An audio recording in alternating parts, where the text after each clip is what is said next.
Bismillahirrahmanirrahim. Assalamualaikum warahmatullahi wabarakatuh. Perkenalkan, nama saya Nadia Mersewilan, NPM 1850214 dari Universitas Pasundan Bandung. Di sini saya akan menjelaskan mengenai visi dan misi. Langsung saja pada inti pembahasannya.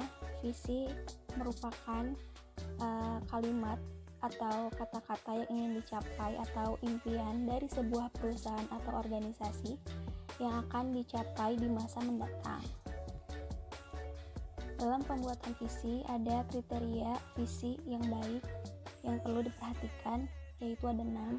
Yang pertama adalah imaginable atau dapat dibayangkan.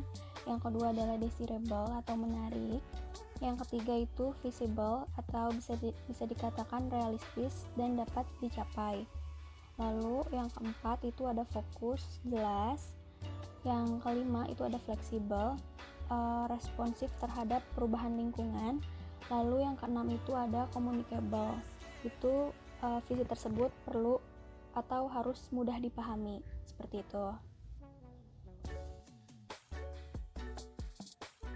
Manfaat dari sebuah visi itu ada 3.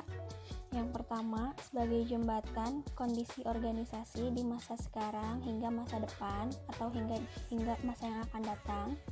Yang kedua itu dapat meningkatkan standar kerja karyawan yang lain lebih baik. Dan yang terakhir itu menumbuhkan dan meningkatkan tanggung jawab dan etos kerja para karyawan. Selanjutnya adalah misi. Misi menurut Wibisono ialah rangkaian kalimat yang menyatakan tujuan atau alasan eksistensi organisasi yang memuat apa yang disediakan oleh perusahaan kepada masyarakat. Dapat disimpulkan menurut saya misi itu merupakan langkah-langkah yang perlu diambil untuk mencapai apa yang ada dalam sebuah visi yang telah kita buat, seperti itu. Kriteria misi yang baik itu ada 3. Yang pertama, fleksibel, tidak kaku, serta mudah diubah. Maksudnya di sini ialah misi itu berpeluang untuk atau bisa dilakukan perubahan ke arah yang lebih baik atau bisa diubah, seperti itu. Terus yang kedua, kriteria misi yang baik itu adalah menarik untuk memotivasi kita menjadi lebih baik.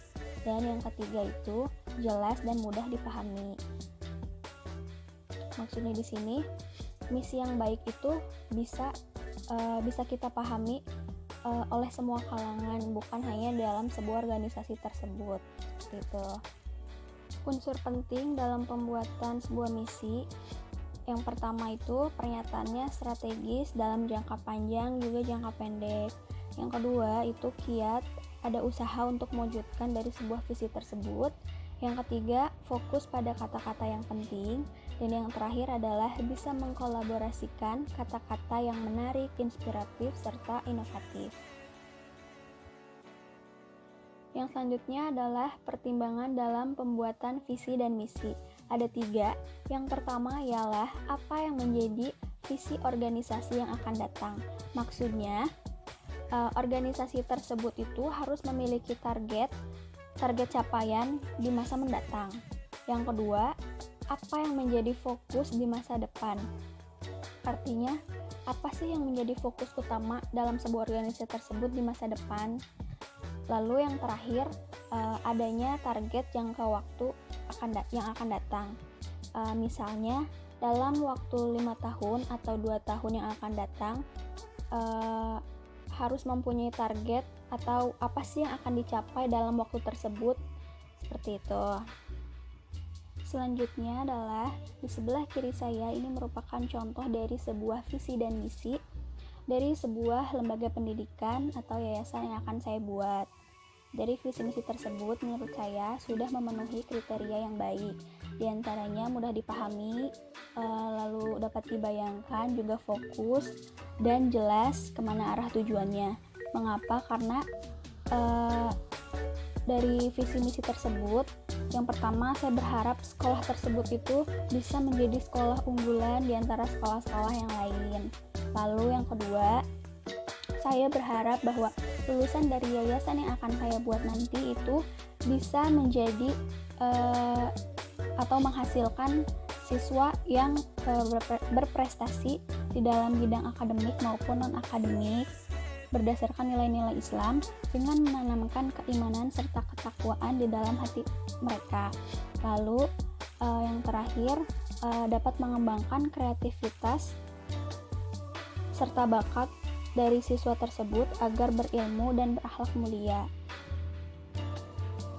Mungkin ini saja yang bisa saya dapat sampaikan mengenai visi dan misi. Mohon maaf bila banyak kesalahan dan ada kata-kata yang kurang berkenan. Terima kasih atas perhatiannya. Wabillahi taufiq wal hidayah. Wassalamualaikum warahmatullahi wabarakatuh.